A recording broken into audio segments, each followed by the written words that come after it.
கந்தா கடம்பா திருமுருகையா சிவகார்த்திகேயா மால்மருகா செந்தமிழில் திருப்புகழ் பாடி நின்றால் மனம் மிஞ்சிடும் இன்பம் விளையுதையா.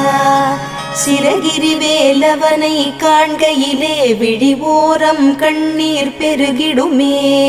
கந்த சஷ்டி கவச்சம் போதுவோர்க்கு கந்தன் கருணை என்றும் துணை வருமே.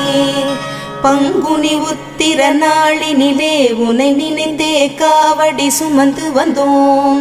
புன்னகை புரியும் ஷண்முகனே உன் சன்னதி தேடி ஓடி வந்தோம். உன் பதம் பணிவது என் தவமே, என் மனதில் நிறைந்திடும் உன் முகமே. ஷண்முக பிரிய குஹ குரு சரவணனே வந்தே இன்னருளை தர வேண்டும். தென்பழனி மலையில் ஆண்டி முகம் சென்னிமலை